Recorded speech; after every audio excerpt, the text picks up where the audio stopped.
Praise the Lord, guys. I'm Shaw Greenhorn. And he called one of the servants and asked him what all these things meant. And he said, thy brother is come, and thy father had killed the fatted calf because he had received him safe and sound. So he was angry and would not go in. So the father came out and entreated him. And the son said unto the father, lo, these many years I have served thee, and never at any time did I ever transgress thy commandment. But yet still thou never gavest me a kid that I may make merry with my friends. But as soon as this thy son is come, which had devoured thy living with harlots, thou hast killed for him the fatted calf. The father answered and said, Son, thou art ever with me, and all that I have is thine. But it was meet that we make merry and be glad, because thy brother was dead and is now alive, and was lost and is now found. So here we have a finishing up the 15th chapter of Luke, which we've been on the prodigal son for maybe 20 verses, 25 verses now. So, continuing with this, popular story, we've seen so far how he came and he asked for his inheritance, and then he went into that foreign country and wasted it. And then there came a famine, and he went to work with somebody who sent him into the field to feed swine.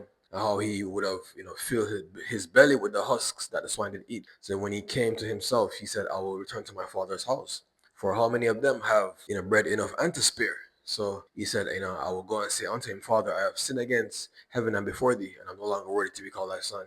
But we saw how when the father saw him afar off, how he had compassion on him and ran and fell upon his neck and kissed him. And then when he started with this whole speech, I'm not worthy to be called thy son, and I've sinned against you and heaven. How the father interrupted him, telling the servants to bring the best robe and a ring on his hand and put shoes on his feet, and bring the fatted calf and slay it and make merry. For how my son was dead and is now alive, and was lost and is now found. So we saw it ended off where the older brother, was returning home, and how he drew near to the house and he heard music and dancing. So, picking up right there, we see it being said here how, so he called one of the servants and asked him what all these things meant. So, hearing all this celebration and this, older brother, no doubt, if the father was planning something, then he would have known. I think that is maybe the issue that we are missing here. Him being, second in command to his father in this house, right? Because of, blood relation. And, any celebration, any gatherings, it would have been planned, and, worse on the level of what we are seeing being described here. The grandiosity of these things. These things, they take time. And time to get the musician together. That they maybe played the violin by hand and the piano in those days, and how they did those folk square dances, and invitations would have been sent out to the neighbors close and far, family members far away, the important men, the diplomats and bureaucrats, they would have been invited, the governor and things like this, because in absorbing this story for myself, I would say that this father, he was on this kind of level of respect and prestige, that important men would have come to his thing. So him hearing all this commotion and music and dancing, he called one of the servants. What does this mean? There's no way that something like this should have gone over my head. I think that especially being the older brother, how the father was, would have committed more into his hands than this younger brother. Not taking into fact or consideration how they were both now grown men. But this, as I said in the first video of this, breaking down this, prodigal son parable, how parents, they don't cross that line, saying that, well, they are all now grown and each one is the oldest, when it comes to responsibility and expectations. But, we understand that in those days, the firstborn was given a double portion of everything that the father had, compared to the other, siblings. So inheritance, he was definitely different. And we would even see in like the 17th, 18th century, when, there was high society and people courted each other, and how they called upon each other at home. We understand that in those days, the firstborn was given, pretty much everything. And the others, they, got what they could. So this older brother, being the second in charge man of the house, he is, having some concerns right now. What did I miss? Did something happen where I'm being now left out of the loop? Maybe did I mess up somewhere? Is the father having a change of heart to me? Keeping in mind the things that he would say, further down in this, set of passages, how, he kind of viewed the younger brother as more cherished, while he got more responsibility. And, he was just asking for some cherishing also, just a show of appreciation, which goes to show you how, you can think that you are, fully appreciating a person, but then they can have such a different, viewpoint of how you are treating them. You might think that you're doing the best and giving them all, but you might lack a few things here and there. And unless you are in that kind of rapport and communication, where they can verbalize these things to you, because we would see him, verbalize these things to his father. So it's understanding that beauty is in the eyes of the beholder, and so is interpretation. Every man is entitled to his way of life in opinion and how he values things. And we know that human beings, we have a tendency to be ungrateful. We have a tendency to minimalize things, that others do for us, while we ourselves, maximize things that we do for others. So the older brother here, he's drawing nigh to the house, hearing all this commotion.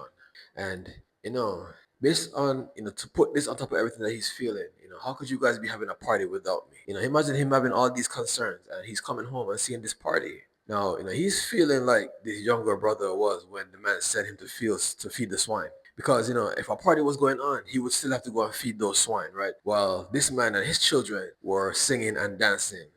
So, add this on top, the fact that, all right, so how could you guys not wait until I got home? How could you guys, not come search for me and seek me? When the younger son left, it was said that the father went looking for him even so far away. But yet still, I'm so close. You don't even have to leave the property and you're not willing to come and search for me.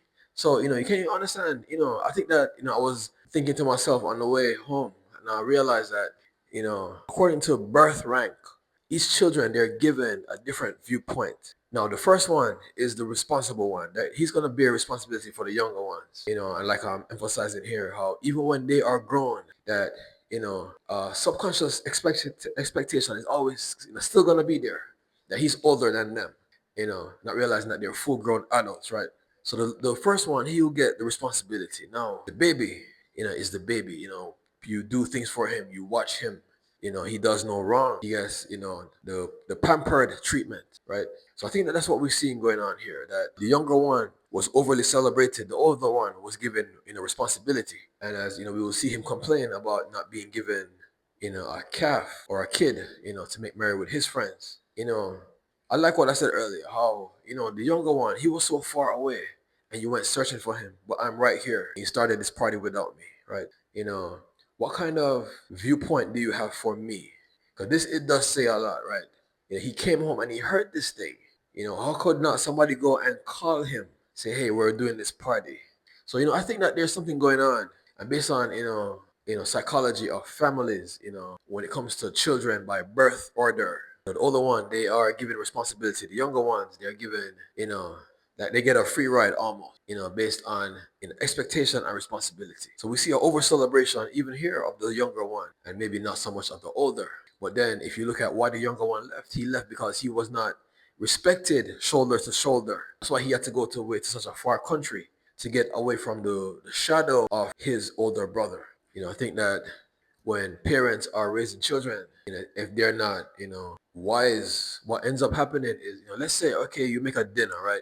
And there's chicken, there's rice, there's potatoes, and there's vegetables, right? You see, according to how some parents, they don't see, when you're serving this dinner, everybody would get some of each, right? Everybody would get some of the chicken, some of the rice, some of the potatoes, and some of the other vegetables, right? But, if you look at how, parents, serve their children, you will see that one, he only gets the chicken. The next one, he only gets the rice. The next one only gets the potatoes, and the next one, he only gets the vegetables. They don't mix all these things.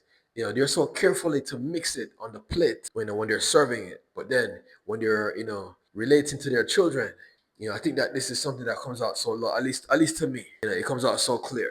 Because looking at these two brothers, the younger one, he was celebrated. The older one was given responsibility. Why did the younger one leave? Because he wanted responsibility, right? But why is the older one complaining right now? Because he wants to be celebrated, right? So, it's like you are assigned, a position and then you stay there and, you don't move from there.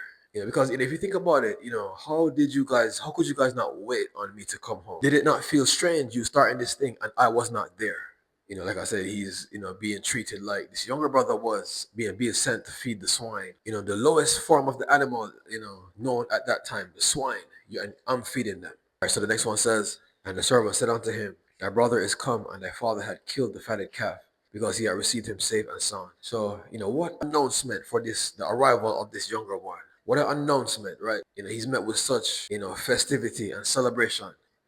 Compare that to being left out of this party. How could you have a party at your own house and you're not invited? I think that that's what's going on. He wasn't even invited to his own party at his own house, even though it was for the younger brother. So then, you see these questions that he would ask later, then, I feel he's justified in asking these things because there's no way you did this, right? Because they should each carry that weight of importance, and not that you see each one as a different vehicle, right? Balance is gonna be hard to maintain. The bigger the family. That's why like single child families that they get everything. So there's no competing for resources or validation or attention. So the servant answers him, right? That brother is come. Now, were they expecting the brother to ever come back? I mean, the father, he said that he was dead and is now alive, right? Maybe not. Was this older brother glad that he left? So now, the celebration was not available and he could maybe receive it. But we see, him being pigeonholed into this position of responsibility with no celebration.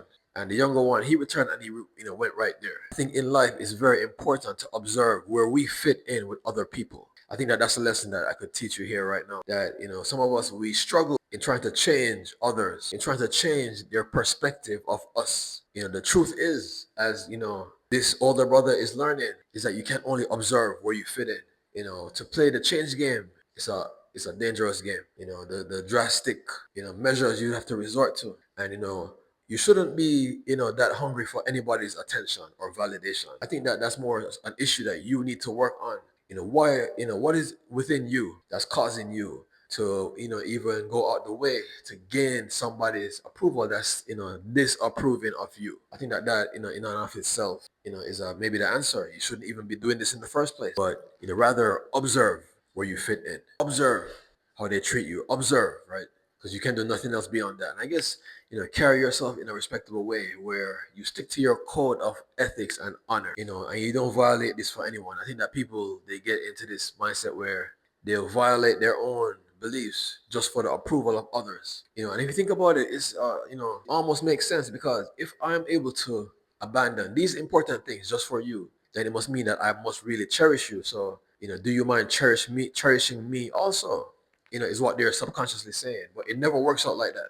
So when he drew nigh to the house, he heard this music and dancing, and the servant told him that brother has come, and the father had killed for him the fatted calf. So now we have gone right back into the dynamics that was already there. I think happens in friendships where one person will be maybe more important than the others, and then when they are away, right? Like I don't know, maybe they're at a different place. They went somewhere, I don't know, grocery shopping. They went to school. You guys go to a different school or different workplace.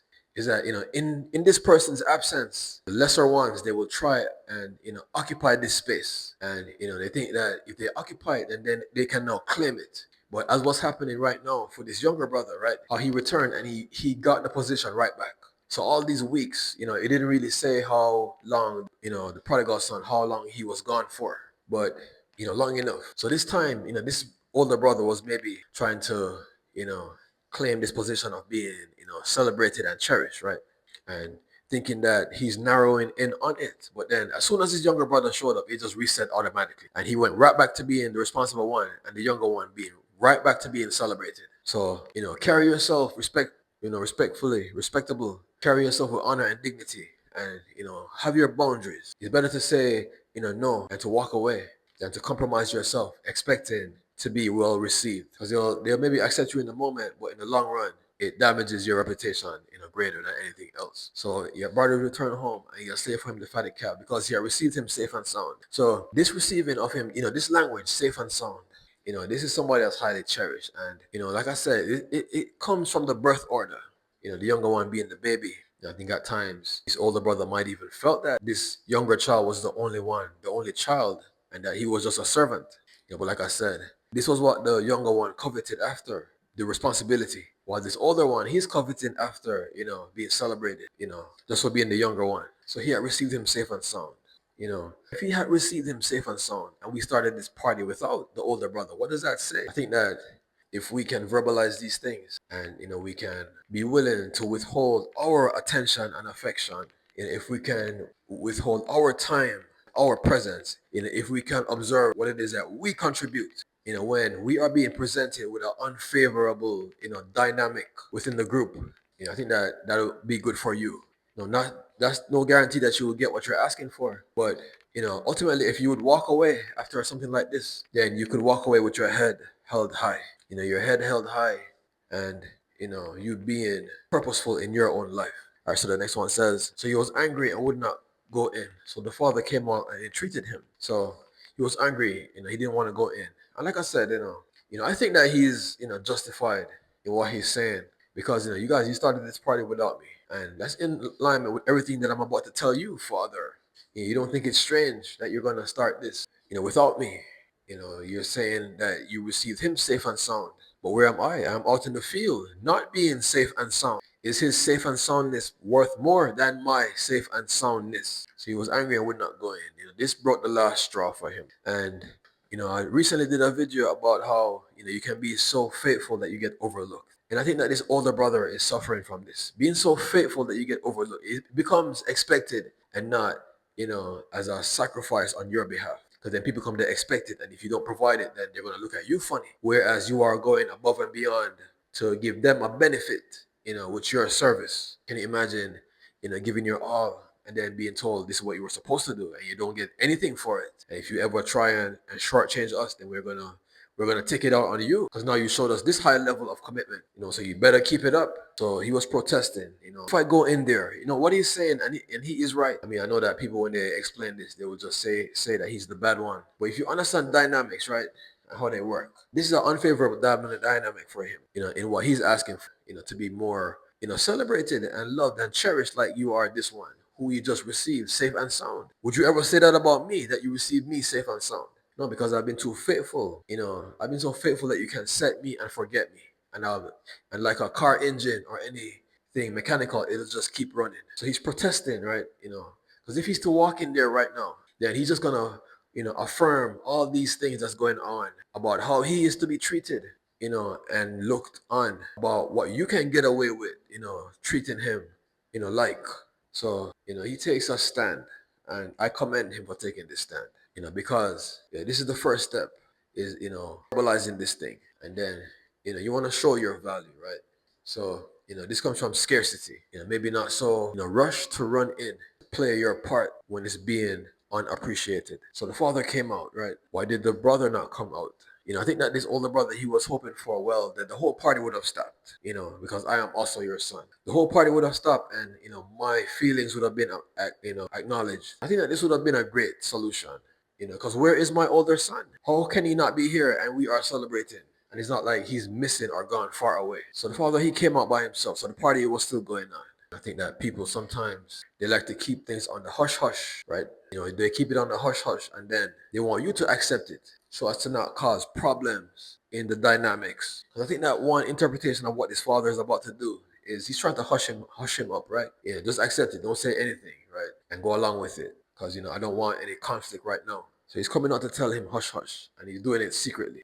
He's expecting to just come and talk to him and then bring him inside, and then we continue everything that has been going on, which the brother is taking a stand against right now. So the father came on and entreated him, spoke to him kindly, which goes to show you that a person can speak to you kindly without changing. A person can speak to you kindly, and when I mean changing, I mean not giving you what the thing that you are asking for. How they can console you and soothe you, but then still not give you what you're asking for.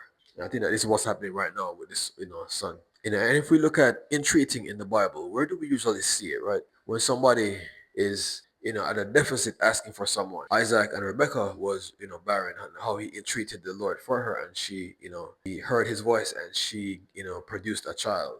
Entreat the Lord that he take away this, from me. I forget who said that. But entreating, usually means that that person is wrong or being wrong more than likely. Entreating, we usually see a disservice, being happened to the person that's, entreating. So, this is being interpreted as a disservice right now, to the father and this younger brother. I mean, there's so many things happening in this dynamic, because then you would say, well, this son, he was lost and is now found. And should we not celebrate that? But, you're not the one that's going to have to suffer, because if I go and agree to all these things, then it becomes that much more harder to change these dynamics that is causing me so much, grief and stress, making me feel unappreciated. At this rate, I might have to leave also. No, the older brother, he might have to, come and ask for his inheritance and then go and leave.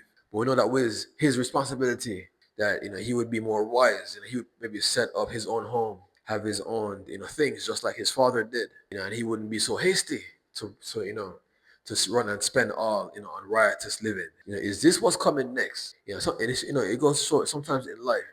You can have so many things happening, all at once that, it seems that it would insult, another of these things happening if you were to address one of them. It would be considered offensive.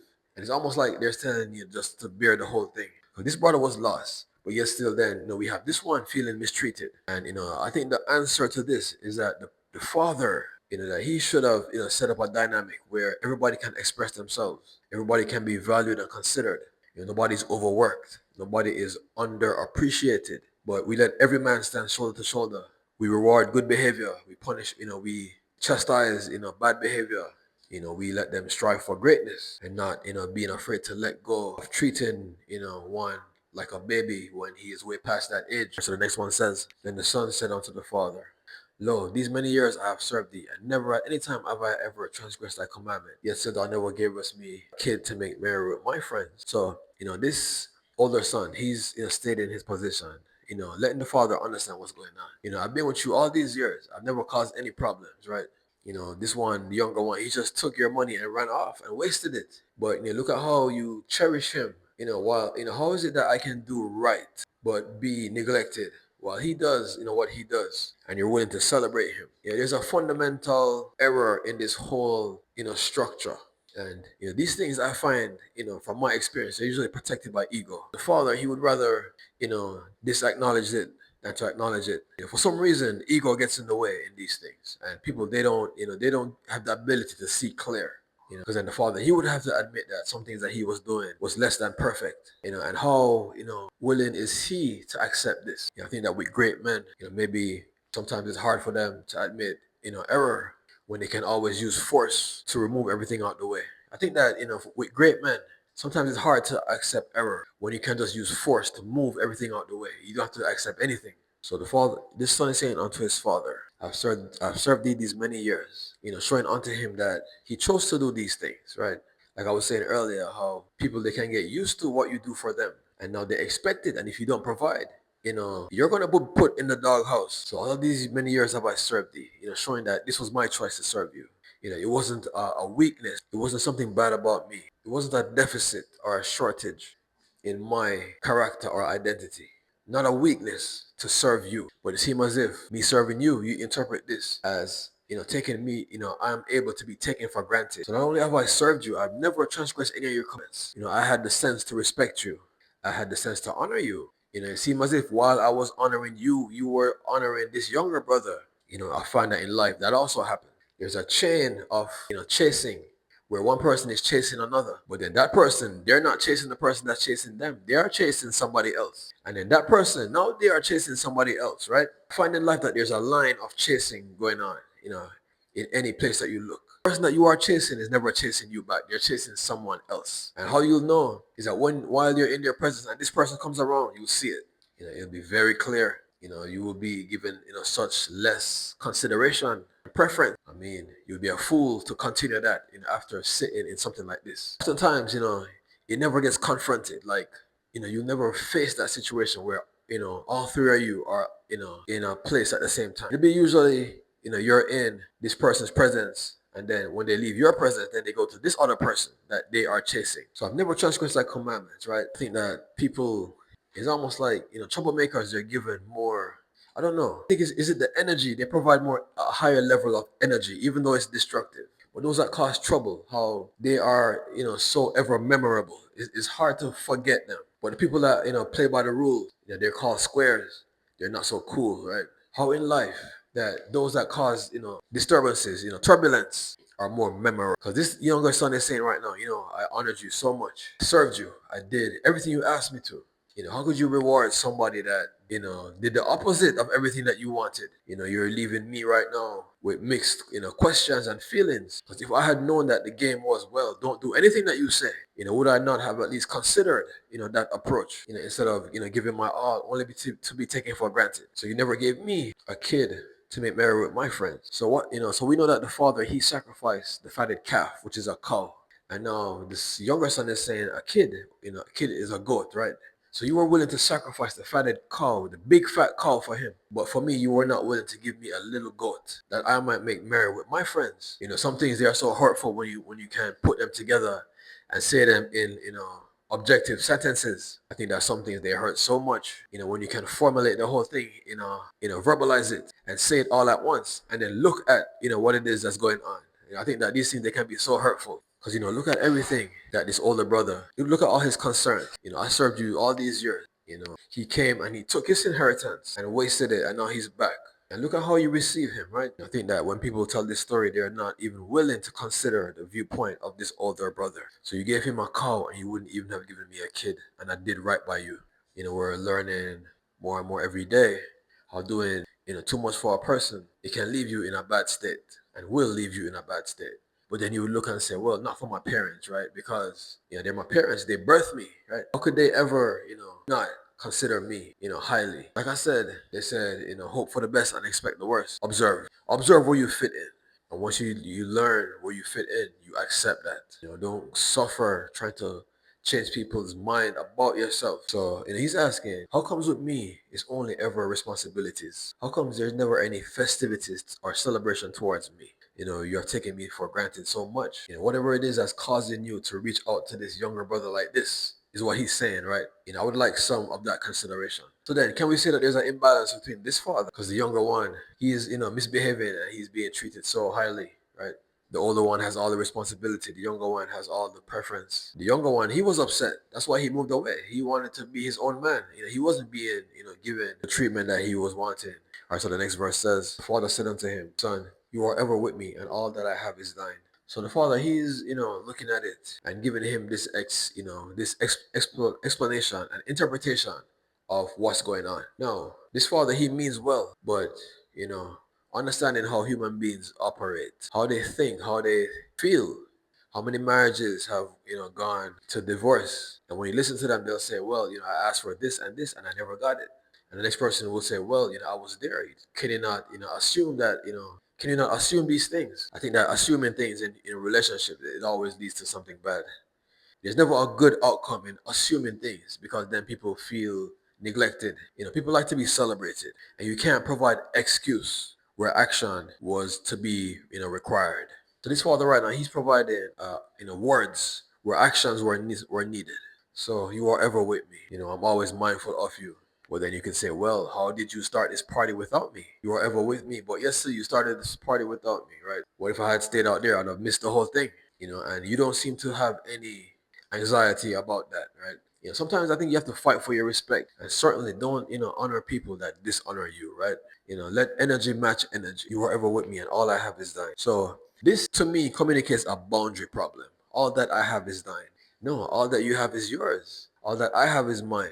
And with men, especially, possessions of boundary is so important, because you're saying that these things are mine when they really are yours. And when there's no clear boundaries, there's a lot of misunderstanding. So I would say that there's a boundary problem going on here. All that I have is thine. So you're mixing the whole thing together and calling it one, right? And this, system of not organizing and categorizing everything correctly, when injustice like this is going on, then you're going to say, well, I have no control over it because everything is just mixed together. So it would be useful to separate all these things, right? All right, so the last verse says, but it was meet that we make merry and be glad, for thy brother was dead and is alive again, and was lost and is now found. So, he's, giving him this viewpoint. Brother, be happy because we could have lost him, right? And how would you have felt crying at his funeral, right? Compare that feeling of you crying at his funeral, and realize how lucky we are to have him. But at the same time, also realizing that this party is creating a wave for this younger brother to surf. And it might lift him even higher than he was the last time, creating even more problems, for this older one. Like I said, there's many things going on here. And the only way you can prevent these things is being fair, expecting, high from everyone and not just high from some. Because what ended up happening, this younger brother, he became a fool in life. He went there and he gave all his money away. And then when he was hungry, he had to, work. He had to work for these very people who he gave his money away to when he was celebrating with everybody. Giving him no responsibility, it made him a fool, right? All right, so here we are at the end of the 15th chapter of Luke, where it started out saying, then there drew nigh unto him publicans and sinners for to hear him. But the scribes and Pharisees murmured, saying that this man receiveth sinners and eateth with them.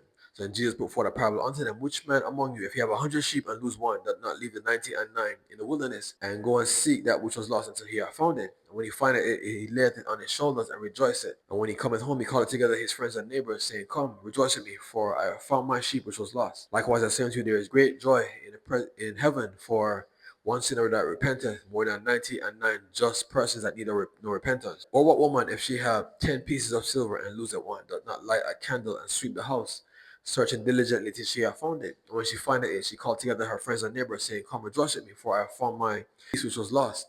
Likewise, there is great joy in the presence of the angels of God over one sinner that repenteth. So then he said unto them, A certain man had 2 sons, and the younger came and said unto his father, Father, give me the portion of goods that falleth to me. And he divided unto him his living. And not many days after, the younger son gathered together all, and straightway took his journey to a far country, and there wasted his substance with riotous living. Now when he had spent all, there arose a mighty famine in the land, and he began to be in want. So then he went and joined himself to a citizen of that country, who sent him out into the field to feed swine. And he would fain have filled his belly with the husks that the swine did eat, and no man gave unto him. And when he came to himself, he said, How many of my father's hired servants have bread enough and to spare, and I perish with hunger? I will arise and go to my father and say, Father, I have sinned against heaven and before thee, and am no longer worthy to be called thy son. I pray thee, make me one of as thy hired servants. So he arose and came to his father. Now while he was yet a great way off, the father saw him and had compassion on him. And he ran and fell on his neck and kissed him. And then the son said unto him, Father, I have sinned against heaven and in thy sight, and am no longer worthy to be called thy son. But the father called for the servants to bring forth the best robe and to put it on him, and put a ring on his hand and shoes on his feet, and to bring hither the fatted calf and kill it, and let us eat and be merry. For this my son was lost and is now found, and was dead and is alive again. So they began to be merry. Now the older brother was in the field, and as he drew nigh to the house, he heard music and dancing. So we pick up right here where it says, Then he called unto him one of the servants and asked him what all these things meant. And he said, Thy brother is come, and thy father had killed the fatted calf, because he had received him safe and sound. So he was angry and would not go in. So the father came out and entreated him. And the son said to the father, Lo, these many years I have served thee, and never at any time did I ever transgress thy commandment. Yet thou never gavest me a kid to make merry with my friends. But as soon as this thy son is come, which had devoured the living with harlots, thou hast killed for him the fatted calf. And the father said, Son, thou art always with me, and all that I have is thine. But it was meet that we make merry and be glad. For thy brother was dead, is alive again, and was lost, and is now found. I am Straw Greenhorn.